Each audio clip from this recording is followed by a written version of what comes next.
The atmosphere in the courtroom was dense, laden with the burden of unvoiced allegations and brewing animosities.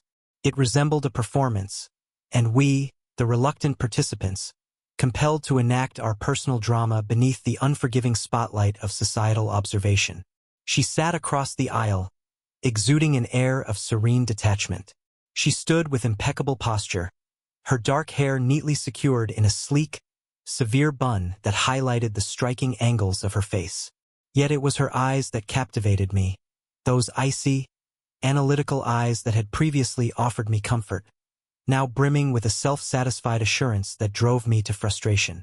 We had shared 12 years of marriage, what felt like a lifetime, or so I believed. Ashley and I appeared to be the ideal couple, at least outwardly. Our abode was a haven of comfort. Our careers flourished with success, and our social gatherings brimmed with shared laughter and cherished inside jokes. We had crafted a life together, each piece meticulously placed, or so I believed. Yet, much like a structure erected upon a base of deception, our existence started to fall apart. It began quietly, a shift in her routine, a distance in her caress. I brushed them aside, attributing them to stress or a shift in my usual routine. Innocent, I was so innocent. Then arrived the murmured phone calls, the quiet discussions in the adjacent room, the late hours at the office that were unrelated to work. The initial significant hint was an incorrectly placed receipt for a hotel room, a reservation not made for the two of us, but rather for her and another man. That was my initial encounter with betrayal, a sharp, metallic flavor that lingered on my tongue and refused to fade away.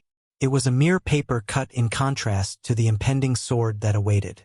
I faced her directly. The memory is etched in my mind. The kitchen, the sense that once defined our existence, now tinged with an unexpected bitterness in that instant. When I laid the evidence before her, her eyes flickered, not with shame, but with a hint of annoyance. First, she didn't refute it. Instead, she attempted to rationalize it, a convoluted reasoning that positioned her as the victim and me as the source of her betrayal. She even claimed it was what she deserved. The words struck me with the force of a gut punch. I felt an overwhelming urge to shout, to unleash my fury, to hurl every fragment of our existence right back at her. However, I did not. I remained still, taking it all in, allowing the quiet to convey its profound message. I resolved in that moment not to grant her the pleasure of a theatrical reaction. I would maintain my composure. I would act with intelligence. This situation transcended a mere broken marriage. It was about ensuring she faced the consequences of her actions, about making her grasp the full weight of her betrayal. I was aware of the way to accomplish it. I began to compile records, noting dates, times, and every detail, ensuring that each piece of evidence was carefully documented and systematically arranged. I began constructing a compelling argument, a fortress of evidence designed to shatter her illusion of purity. The divorce proceedings unfolded with a protracted intensity, a tumultuous exchange of legal disputes and bitter allegations. The animosity emanated from her, intense and palpable, much like the warmth of a blazing fire. However, I was prepared. As I sat in that courtroom, the weight of it all bearing down on me, I sensed a profound strength of resolve, an unwavering conviction that my actions were not driven by revenge, but by a quest for justice. And there she stood, gazing at me with that self-satisfied, assured demeanor, a wordless proclamation of triumph. She believed she had triumphed. She was convinced that her deceptions, her carefully crafted schemes, would shield her. She believed she was invincible. The judge, a woman exuding tranquility and keen observation, requested the presentation of the evidence. My attorney, a keen and experienced expert, systematically started to present the case. He laid out the hotel receipts, the credit card statements, the photographs, every piece of evidence I had meticulously gathered. Ashley's expression stayed steady, her smirk resolute. I observed her, a chilling sense of pleasure swelling within me, eagerly awaiting the instant her meticulously built reality would collapse around her. The atmosphere in the room was charged, like a tempest on the verge of unleashing its fury. Then arrived the pivotal piece of evidence, the one that bore the weight of her entire existence. a sequence of written communications, a comprehensive and intricate series of discussions, extending over several months, rather than mere fleeting interactions. These writings uncovered not only her infidelity but also the chilling, methodical manner in which she had orchestrated her deception, ensnaring not just me, but also her paramour, a man who, it emerged, was similarly bound by marriage. They unveiled a labyrinth of deception so complex and entwined that even the most adept deceiver would have found it impossible to navigate. The judge recited the transcripts, each word striking like a hammer against Ashley's meticulously constructed barrier of defense.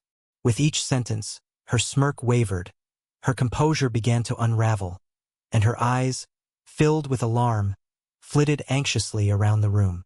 The arrogance dissipated, giving way to an expression of pure, unfiltered fear. Then, there it was, the moment I had been anticipating.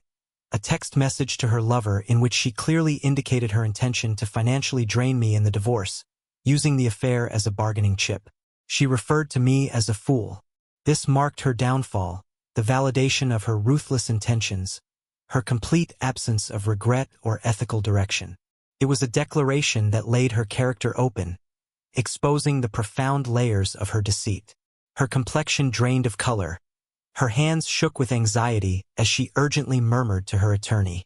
The courtroom, moments before alive with expectation, descended into a profound stillness. I could nearly perceive the cogs turning, as her reality splintered beneath the burden of the truth.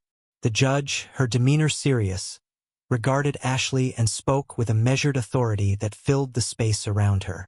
"This evidence is quite incriminating, Ms. Walker. It creates a deeply unsettling image.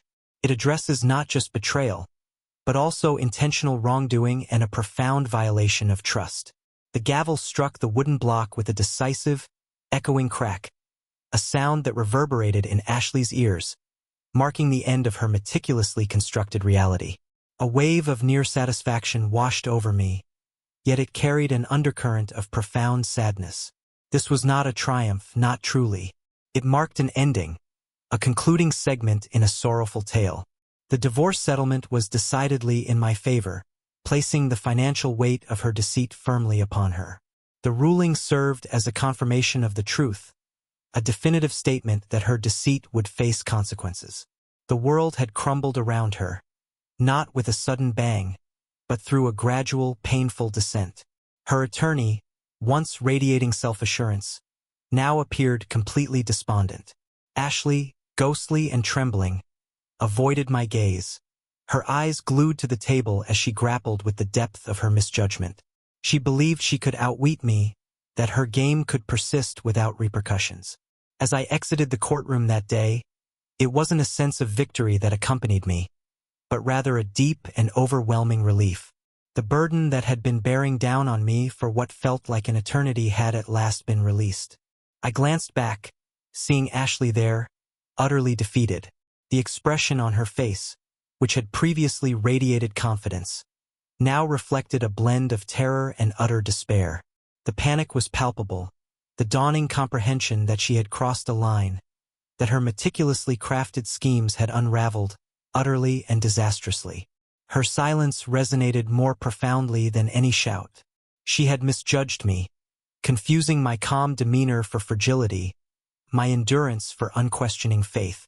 Yet, the reality is that I possessed a strength beyond my wildest imagination.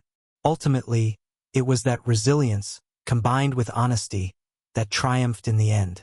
As I strolled away from the courthouse, I cast my gaze upward at the sky. The day was bright, and I felt ready to step forward, leaving the remnants of our shattered marriage in my past. It may not have been a joyful conclusion, yet it marked a conclusion nonetheless, and that was what truly counted.